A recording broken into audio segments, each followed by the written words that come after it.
Buenas tardes, gente. Estoy hablando con Will Sweet.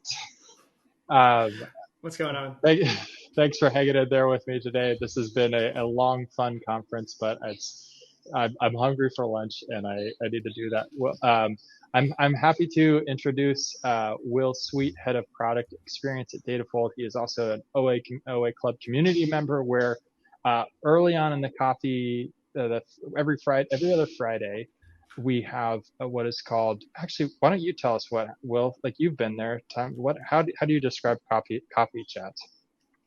Yeah, it's pretty cool. It's basically like people in the community will propose like some kind of topic of conversation, and then anybody interested just comes in on Friday. It's lunchtime for me. It's early for everybody else on the West Coast, and kind of hit through the topic and bring in their experience and opinions. Honestly, I've really enjoyed all the talks I've been in because it's you get to hear a lot of different things and see different approaches. Yeah, early on, I think where there was only a few of us, it was complete BS. I think we kind of went with the title of hot coffee and hot takes, where somebody would just come with the craziest idea, and we'd start from there and end usually at a crazier idea. So if that sounds fun to you, join us every other Friday for coffee chats. We should probably do that every Friday. There's enough of us to get that going. Anyways, enough of that. Will Sweet is head of product experience at Datafold. Hopefully, you'll tell us what that name means. And as you saw in the previous thing, he's done some really interesting work with video editing for Latin American movies, and he built a hoverboard out of his dad's leaf blower. How light? How much did you weigh, and did you get off the ground? I think is the really important question. Yeah, we actually had two like backpack leaf blowers, so we had a lot of firepower. But yeah, no, it's more about how like big the platform is and how much like you can distribute the air out like underneath the skirt that you build. All right. Well, thanks for taking my joke and making it a very serious engineering question. Last question. So if we're doing this to introduce the speakers, and it's the summer community days. My question to you: it's hot outside. It's Portland, Oregon. It's 100 degrees today. It should never happen to anybody. So my question to you: what's your hottest take on data today? Ooh, I mean, I could go the easy route and say that no one does enough testing. Well, But yeah, yeah. yeah, Okay, that's not the enough hot testing. take. Well, that's not a hot. That's a very medium take. We'll get hotter at hot coffees. But people need it. Uh, I think that's the hottest take of all. okay, I think yeah, you're right. You're right. I think maybe I'm just like too jaded at this point. Anyways, well, I'm looking forward to hear what the future of testing and data is. If you're listening again, this is Will Sweet, head of product experience at Datafold. Will, take it away. Perfect. Thanks, Trevor. Yeah, so here to talk about testing today, specifically what the future of testing and data looks like. So, I guess the best place to start is why I'm so interested in testing. So, I'm not going to take you all the way back. I started my career in finance. We won't talk about those days. But after leaving finance, I tried to start a company called Chef that built a recipe recommendation app. And in building that application is where I first encountered what software engineering and testing was all about. I then left that company and went to work at Cypress.io, which is a front end test automation platform. And so my whole job was being on the data side and in operations and talking about testing every single day.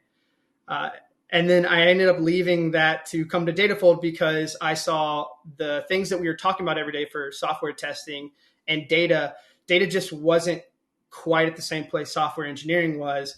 And, like a lot of things that we've done over the last couple of years, I kind of saw data has a chance to adopt those practices and adapt them for what makes data different than software engineering.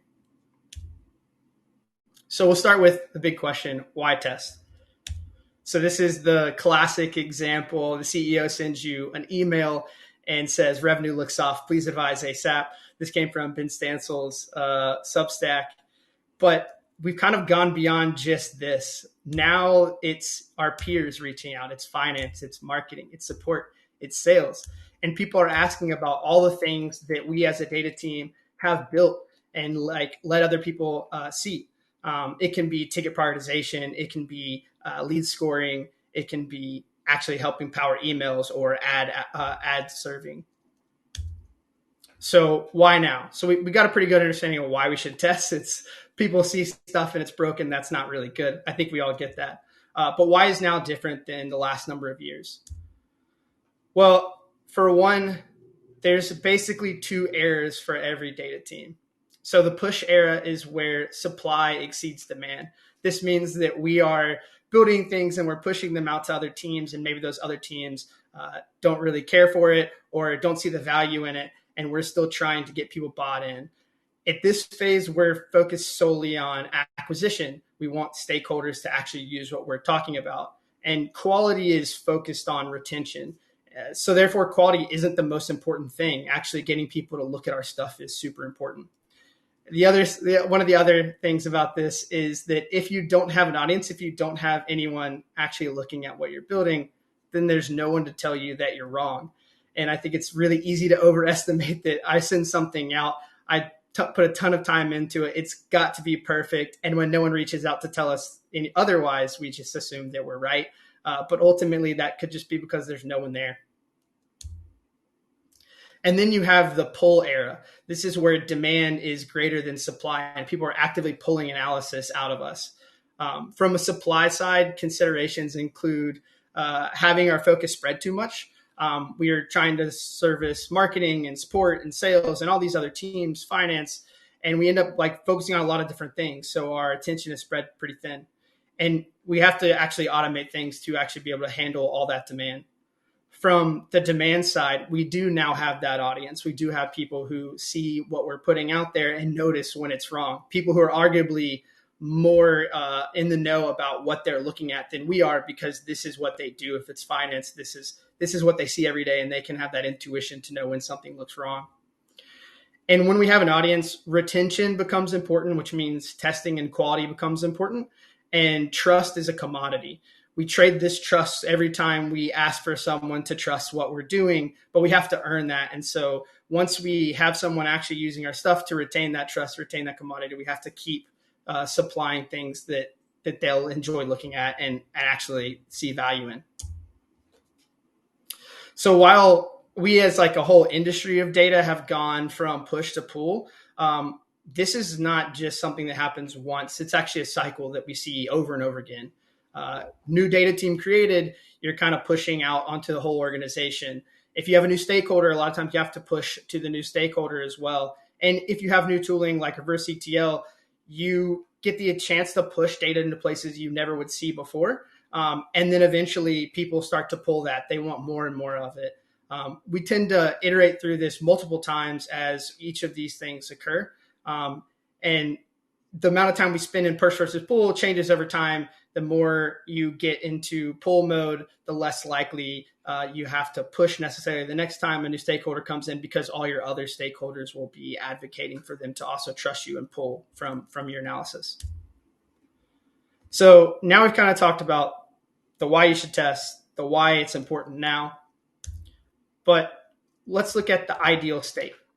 So the gold standard for this is a release process, multiple environments like prod and dev, broad test coverage, and multiple test types. So let's see how we actually compare nowadays in the data space. Well, DBT actually gives us the first two pretty easily. As part of DBT and merging and creating PRs for your workflow, you naturally are creating this release process. And also, as we develop, we have this natural prod dev environment where everything is in production and we're working in a separate branch. We're working outside of that production environment, developing and then merging later. So if DBT gives us the first two, what about the other two? So what about broad test coverage? Well, if this is what we're seeing as our entire data pipelines for most analysis and things like that, let's see exactly where in this graphic that we're actually running tests. I'm going to have to zoom in a little bit for this one. A little more. And this is where we end up testing a lot of time. We're focused on one column within a table, sometimes a couple of columns, but most of our tests are actually focused within one table at a time. So I wouldn't really call that broad. So we'll put a big fat X for broad test coverage. But what about multiple testing types? So there are two main categories of testing. There's manual testing and there's automated testing. And I'll give you a couple examples so that you can understand what I mean by each one. So this is what manual testing looks like. You may not have ever thought about yourself as doing manual testing, but every time you write one SQL query and then you write 15 other SQL queries to check that one and assure that you're seeing what you expect to see, that's in essence manual testing. That can be writing unique tests, not null, writing count comparisons between tables in the same warehouse or between a source table and a destination table. It can also be looking to see what values change by using excepts and like a lot of other logic that our data warehouses give us. So what does manual testing look or automated testing look like? Automated testing seems a little bit more familiar in the realm of DBT. It's our DBT tests around not null and unique. We don't have to write those anymore because we get those pretty cheaply with DBT. It's being able to assert that certain values are in the column and none other. It's also great expectations and being able to make some other assertions on a mix of columns or one column that maybe DBT tests don't inherently give you. But with manual to automated, it seemed like we were covering a lot more use cases with manual. And we see that here where DBT tests give us unique and not null, but it's a lot harder to do these count comparisons at scale. We typically have to do these manually. And same if we're trying to detect value changes within a table. So we'll put kind of a warning sign on here. We do have multiple test types in being automated and manual, but maybe there's a little bit more there to discuss. And in order to get a better understanding of what kind of multiple test types we could have, let's look and see how we stack up against software engineering. So this is called a testing period. This is pyramid. It's pretty common in software engineering. You'll see a bunch of different versions of this with a bunch of different tests thrown into each of these tiers. But three of the common ones are unit tests, integration tests, and end-to-end tests. And the way you can interpret this graphic is kind of like the food pyramids that we had when we were younger. Everything on the bottom, you typically want more of, the middle, maybe a little bit less. And at the top, you don't want it all the time, but it's really good to have it around because it's pretty nice. And so unit tests are things that run really, really quickly. They run in isolation. They target one particular function within an application. Integration tests compare the two, and then end-to-end tests run all the way through an application. And we'll dive in a little bit more and see what those look like specifically. So as a specific example, a unit test would be if we wanted to test the email part of a sign-in form. And specifically, we wanted to test that it validates that it's a proper email. So you have to have an @ you have to have a .com. We want to make sure we're asserting that so that way we don't get bad emails for sending follow-ups, verification, the transactional emails that we like to send to our customers. An integration test would be comparing something like the create a trip module with the itinerary module. So the test would kind of look like, if I create a trip, do I see that populate my itinerary? And if I subsequently delete something out of my itinerary, can I now create it in the trip function again? So we want to see how these two integrate with each other. And then, like I said, end-to-end test is exactly what it sounds like. You're going through this entire flow, building state as you go through the application to see if going through that changes anything, if you have some weird kind of state that ends up throwing an error that you wouldn't otherwise see if you were doing some of these smaller tests. And that's going through sign up to then navigating to search for a trip and maybe adding it to your itinerary and seeing it on your timeline and all these things. So let's zoom back out and see how we can map this to data. So again, if we start with testing on one column in one table and we take a step back out, an integration test would look like seeing how the fact plan created and the fact subscription created actually come together to form the DIM subscriptions table. And if we make a change in one of these, how does that affect the interaction of those two to create this output? And even more broadly, if we make a change to the organization created table at the very, very upstream of our DAG, how does that affect customer promotions? really far downstream, closer to where the customer lives. And if we tap it back out to the entire architecture diagram, can we test data as it moves from our sources through ingestion to storage to processing to transformation to analysis and output? Well, one thing to know and one good thing is if you break it, tools will come. And this is what got me particularly interested in this space is as a data practitioner, I didn't have these tools. So one interesting thing from my company is we recently open sourced a data diff tool that can help with validating replication from a source to a data warehouse, from your OLTP, Postgres style databases to your Snowflakes, your BigQueries, your Redshifts. We also have a tool that does validation for models to see how they affect the downstream models and assets that those downstream models power. And then internally, we use a tool called Spectacles, which does a lot of the same downstream analysis between if a change to a DBT model, how will that affect the look ML that's powering your looks in Looker. But there's still a lot here to cover. There's a lot of ground. There's third-party data sources like Salesforce. There's other analysis outputs like embedded analytics and dashboards that we haven't touched upon. And these are all things that we need to really take account of in order to get to that end-to-end state. So what now? Well, really the point of this talk was really to start a conversation. It's super important that we start calling these things out and developing this language. One of the things I notice is we don't really call DBT tests unit tests, but that's exactly what they are for the most part. We don't have this concept of integration tests. We end up just writing these manual things. And a lot of times we don't really know that there's a better option. And before now, there really wasn't. There wasn't a lot of companies focused on this.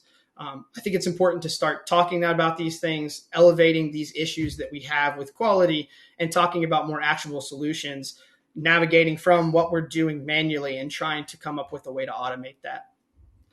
So I encourage anyone, if you're having any of these problems, if you've ever encountered this in the past, I'd love to talk to you. I think this is super interesting. As weird as that is, I love testing. I think it's super interesting concept, especially with quality being something that everybody's talking about. I love to talk about how we can get more proactive about it instead of shipping things to production and just, praying that nothing breaks. So yeah, that's it. I really appreciate you taking the time to view this. And Trevor, I invite you back in and we can hopefully answer some questions here.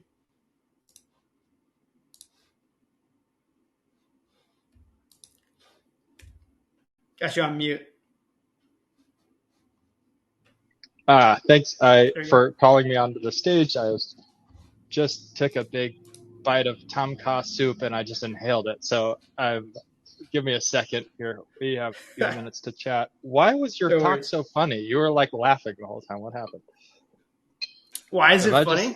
You seemed like you were just grinning the whole time. I don't know. I really enjoy the zoom in, zoom out. I kind of think it's funny because I started actually putting this together and realizing that, yeah, you had to go really far in to actually get to the point at which we're testing.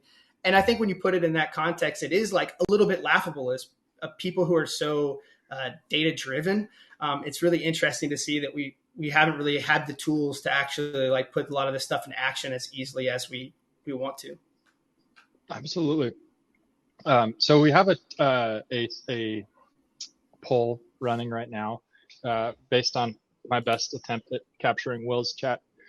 What is the status of data test of you data testing today? What was the status of my testing this text to get it to production is the big question, I think. So number one, select count distinct on ID. I'm going to put my hand raised for that one. That's I'm a manual tester through and through. I have some DBT tests written, but they're obviously just unit tests. Thanks for reminding us, Will.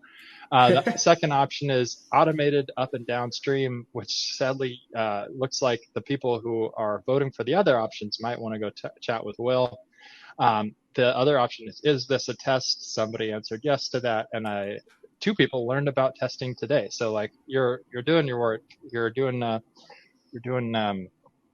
every kind of safety instructor's work of teaching people about testing. I think the most important question of the day is, how did you think about testing when you approached putting your hovercraft that you put together on?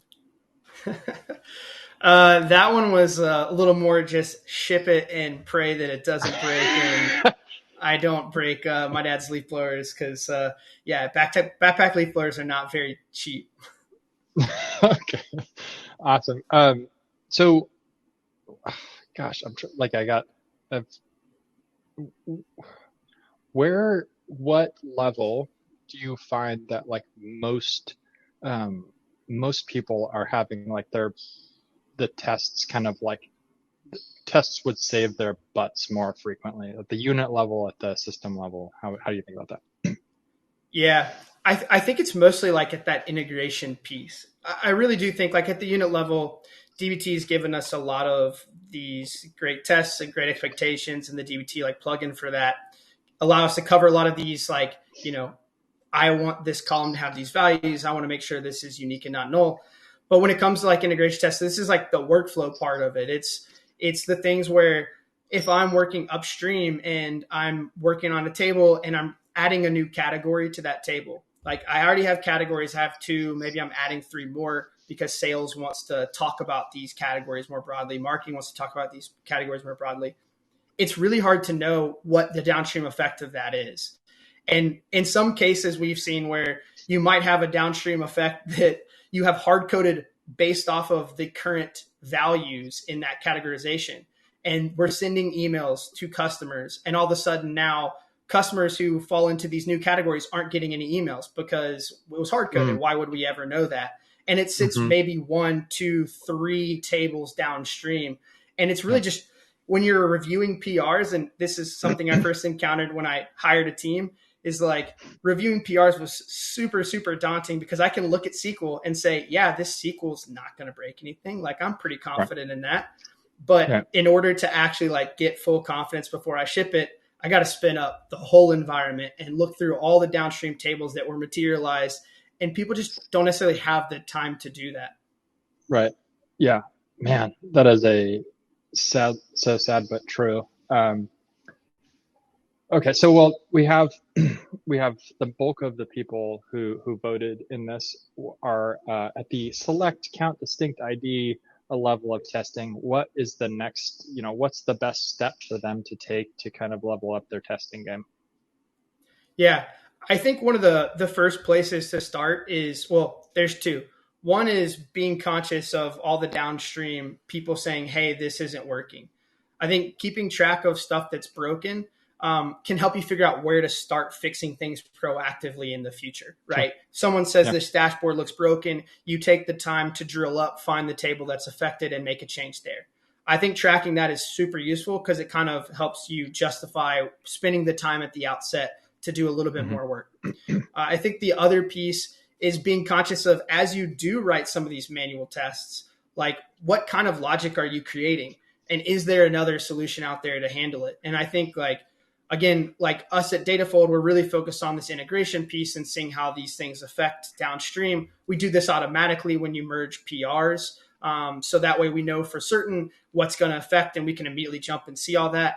And I think it's important to start documenting those manual tests you're doing because it gives you a better idea of like what you're currently missing. And I think it's really hard because it's like so intuitive or it's so like ingrained in us to just write 20 SQL queries that confirm one and it just seems natural.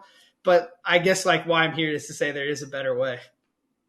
Yeah, no, I've learned a lot of really savvy tricks to do it the wrong way. It's a lot of time invested in like, oh, I know how to like materialize that table I've just created just so that I can like ask a bunch of questions about it, so like sanity check it. Um, Yeah. I learned today there's a distinction between sanity checking a table, sanity checking somebody else's code, and actually running automated tests, which is good for everybody, especially the since zero people have automated testing here, according to the poll.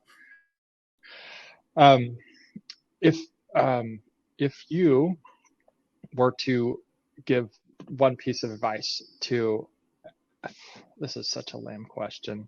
what's your best advice on on finding a career in data? I'm gonna throw just a complete, you know, left turn on this question. Man.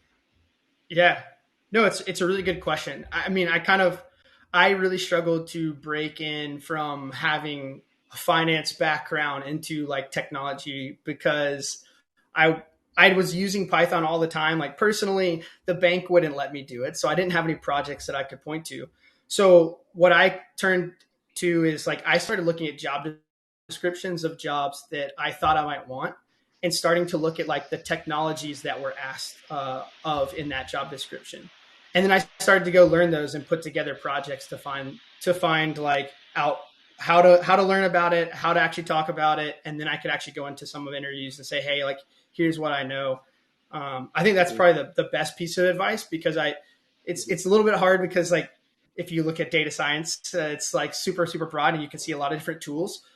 You'll start to get a really good intuition of what tools actually apply to the things that you're most interested in, and it can be a good filter criteria. If you see Python and SQL on a job description, you don't see Excel, maybe that's what you want because you don't want to work in Excel notebooks every day.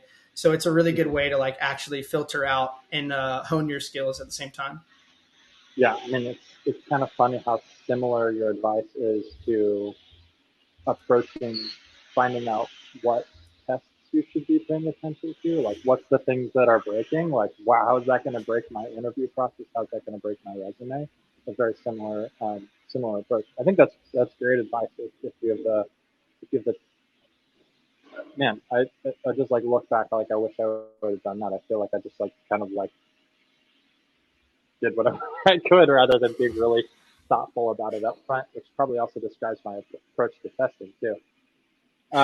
So, any last advice you have for the folks listening here today, or any plugs that aren't for Datafold that you wanna make with your last couple seconds here? Yeah. Last piece of advice.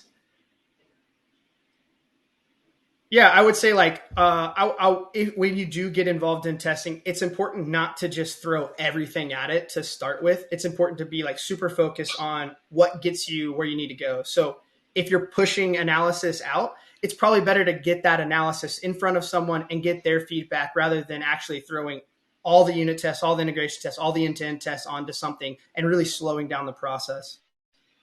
So you would advocate against test driven design in a data like kind of space. I think like if you're running some of these manual tests, you start to know what's important to start, and you Mm-hmm, can start up front with those tests. But it's not mm-hmm, again like if you're taking forever to put something out, you might have missed your moment. You might have missed the point to get feedback, or you could create this right, whole system that's very rigid, and then you throw an analysis out there to an end stakeholder, and they come back and say this isn't what I wanted, and you've one lost a lot of time and mm-hmm. probably trust, and two you're going to have to redesign everything that you already did. Right. Well, that's fantastic. So, how do you have any good heuristics on applying testing versus like delivering product or delivering data products? Yeah, I mean, I kind of look at like creating an MVP, and that's like someone who tried to go through and build like a product. That was a very hard process because I wanted to say, look at everything that I can build, look at all the cool technologies that I can implement. But I think it's important to get stuff in front of that end user as soon as possible. I think that's like the ultimate piece of advice is get it in front of the end user. In that mode, you're still pushing it out there. And when they start to pull, that's when you know you need to switch gears and head towards quality. Yeah, I should have seen that coming. That was a great framework in the beginning of the talk. Well, thanks for chatting. Thanks for keeping this afternoon really interesting. I'm excited to announce our next uh, uh, talk, who is probably deep into his Friday evenings tonight. It's Simon Foodshaw. I'm not even going to try. He'll announce his own name when he comes up here. A friend of the OA Club. We will be on with him in the next 30 seconds. And Will Sweet from the East Coast of the United States. Thanks for hanging on with us, and we'll see you on coffee. Cool. Thanks, Trevor.